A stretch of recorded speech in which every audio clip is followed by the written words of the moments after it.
So now let's talk. We're gonna go quickly through this one because we've done a lot of talking about this already. Ozzfest, right? So this was them trying to beat Lollapalooza at their own game because Ozzy got passed over. Launched in '96, started touring in '97. Uh, Ozzy became the cool guy who brought everyone in, right? And he's helped define the trend. Jesus, define the trend of new metal. Um, the actual quote I found was to the goal was to take quote all the undesirables, all the bands that couldn't find an outlet anywhere else, and put them together, give them an audience. This was also one of the first tours where the venues did not force bands to pre-purchase tickets. Mm. So think about it, like you didn't have to resell tickets. It's just whatever you got is whatever you got. And this was huge. I mean, we've talked about new metal, what it did for fashion, what it did for sound. Yeah. So if it to put a brief summary before we dive into a little bit deeper some of the other pieces, Lollapalooza is all about alternative rock and multi genres.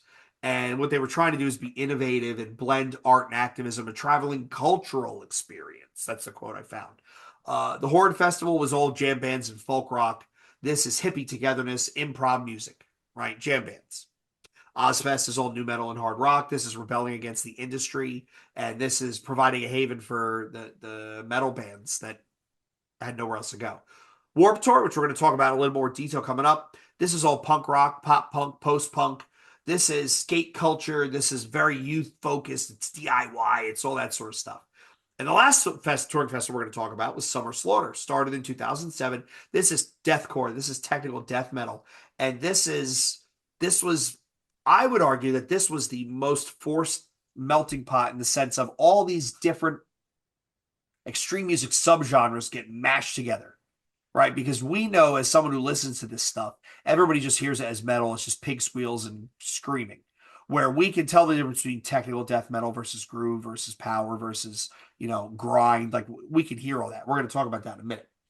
So all these festivals, these five as an example, all influenced not only the genres they were trying to build off of, but they had they had an ideology, they had a sound that went with them.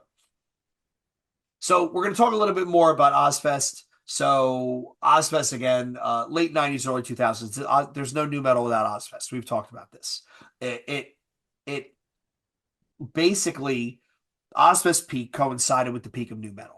And they got lucky because we talked about this 2004, the year everything changed. They were able to, Ozzfest was able to ride past new metal into the new wave of American heavy metal and some of the other stuff that was coming around the corner. But this was the conduit by which all this stuff entered the zeitgeist, right? So Ozzfest 2001 arguably is the biggest in the sense it has the most bands that we would now consider popular, right? Linkin Park, Slipknot, Papa Roach, Disturbed. Um, Actually, I found some site that was doing analysis of percentage, and it said in 2001, new metal artists constituted 76% of the 25 bands performing, Damn. which is three quarters, which is actually really kind of cool. And this blew Ozzy Osbourne up. Ozzy Osbourne doesn't end up on MTV with the Osbournes, if not for new metal, right? And Ozzfest. Um, Ozzfest blows up Coal Chamber, right? Coal Chamber doesn't become a thing without Ozzfest. Powerman 5000 doesn't become a thing without Ozzfest. Slipknot. That video, the original Slipknot show, the first show they did on Ozzfest on the second stage, is fucking bananas. And That's on YouTube. yes, it blew them up out of nowhere. Like they start the second stage 99, and you just read today they sold half their catalog, interest in half their catalog to private equity for 120 million. God damn. So that's a hell of a return right there, Only right? half of it? It's half the rights. So 46% of the rights to their catalog. I think it was 46 or 47. I don't know. It was something close, less than 50. They And they sold half the still own rights it. to that. So any profit that they make based upon record sales and all that sort of stuff, streaming, whatever, is now split half with the band and half with the PE company. But the PE company paid them 120 million outright. Damn. So you figure nine dudes in a band, you do the math. Hey, I'll take Yeah, it. yeah, right. And if they keep touring and they keep creating stuff and pressing albums and all that, they're basically half of it goes to the PE, but they're still making money. so they can still tour and all that sort of stuff. So yeah, it's really, really interesting. I don't understand how ASCAP works when it comes to touring and live revenues and all that, but whatever.